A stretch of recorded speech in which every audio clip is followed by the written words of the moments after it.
I'm Jonathan Rogers, Game Director on Path of Exile 2. Well, we're back from our break. We've been playing the game a whole lot and we've been reading a whole lot of feedback as well. So it's time to assess and work out what we're going to do next. Now, later this week we'll be releasing PoE 2 0.1.1. This is a patch designed to address the concerns that we can address relatively quickly, without needing to create a new league or a new economy just yet. In this video we'll be going over some of the issues we've identified and what we're planning on doing about them.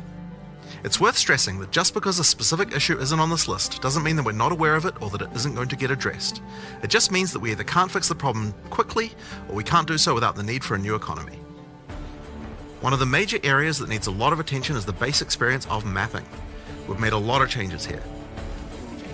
First, in-game maps have received a balance pass to the number of monsters, number of chests, number of magical rare monsters, number of essences, strongboxes and precursor artifacts. You should generally find maps more rewarding than before. Maps generally specialize in one or more of these elements that they will be particularly rewarding in. Now, towers are a thing that's very important for players to run often, but we only had one of them. We wanted to add more variety here as soon as possible, so we've added 4 more tower maps. Alpine Ridge, Sinking Spire, Bluff, and Mesa. We've also redone the existing Lost Towers map to make playing there less boring. We're now also spawning more maps with bosses. The rate was intended to be 1 in 4 maps, but in reality the rate was much lower due to some maps being unable to spawn bosses. We've increased the rate to compensate for this issue so that we can get the actually intended rate. We're also adding a new type of tablet that allows you to add bosses to your maps with its own mod pool. Strongboxes also needed some love. They now spawn monsters faster, have a less annoying fog effect, and have also received changes to the timings and effects of the mods on them. Now, let's talk about visibility of effects. Many maps had too much clutter, preventing effects on the ground from rendering, causing you to be unable to see and dodge them. We've both changed the level of clutter on some maps and changed some effects to make sure that they are always visible. In addition, elemental explosion effects have had visibility improved. Stick around for longer before they explode, and disappear without exploding if a rare monster dies. Volatile plants are also way easier to see before they explode. Now we've also increased the zoom level on the Atlas, done a pass on various terrain collision issues in many maps. We've also improved the load times of opening the world map and Atlas panel. And we also now show the biome of a map on the hover for it. For other in-game content systems, we're focusing on getting all the rewards in line with what they should be. For Delirium, we recently fixed a bug which caused Delirium monsters to just not spawn after the starting part. And we've also buffed the rate of simulacrums dropping by 20% to make it more in line with the rate of finding the Expedition and Ritual bosses. For Ritual, we've made omens now appear in the Ritual tribute window 60% more often. For Expedition, we've improved the rarity from the shops, but we'll be wanting to make some more substantial changes to the rewards for this league later on. Now, one of the major concerns that we're often seeing is that getting to play Pinnacle content just takes too long, and that when you do finally get there, you only get one attempt and don't get a chance to learn the boss. In order to address these concerns, we're making the following changes. First, we're making the Citadel spawn closer to the center of the Atlas, and we've also added an effect so you can see them in the fog of war from further away. This makes them much easier to find.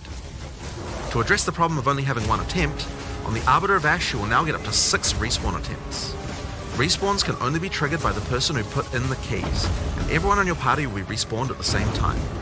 Leaving the map still forfeits your attempt, so you'll still need to fight the boss with the build you walked into the map with. Higher difficulties of the boss will lower the number of respawn attempts you get, but you should know the mechanics of the fight by then, right?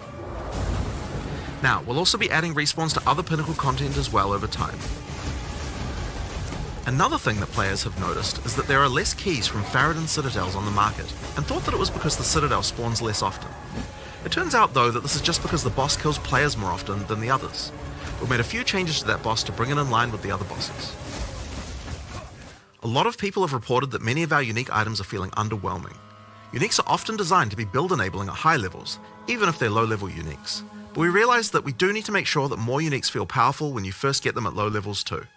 In this patch we are buffing a lot of uniques.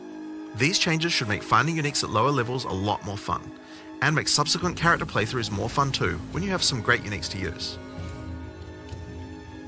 We're also changing a few other things to make finding rares better at higher levels too. First, we're changing mod weightings a bit to make sure that there are less bad mods. Another fix is making high tier items no longer cull the highest tier modifier of a given mod type.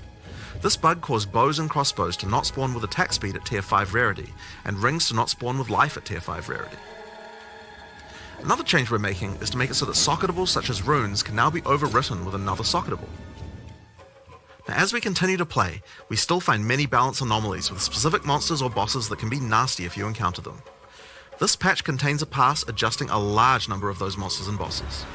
We'll save the full list for the patch notes, but there are a significant number of changes here that should address many cases where monsters or bosses felt too hard in certain circumstances.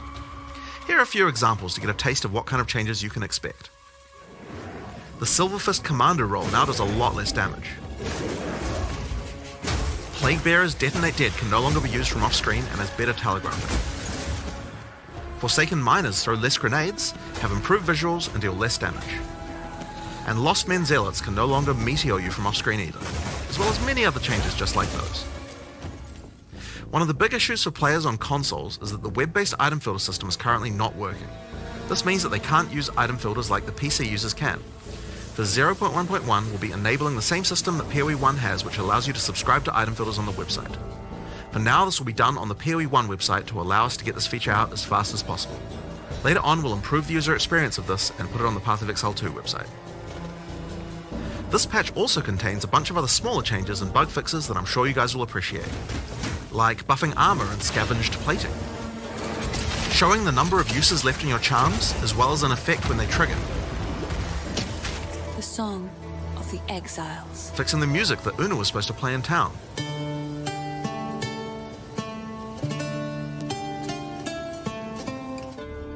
and plenty of other little fixes and improvements throughout the game. Now, we have a huge amount of much more meta-shifting changes that we know we want to make. And one of the best things about having the game in early access with the endgame is that we now have a much better idea of where we want character power to be and what the balance of bosses and monsters should be relative to that. But those types of changes are going to have to wait until we are ready to make a new league with a new economy for people to play in. That's still a little while away yet, but in the meantime we'll be continuing to identify things that are causing frustration and try and address them.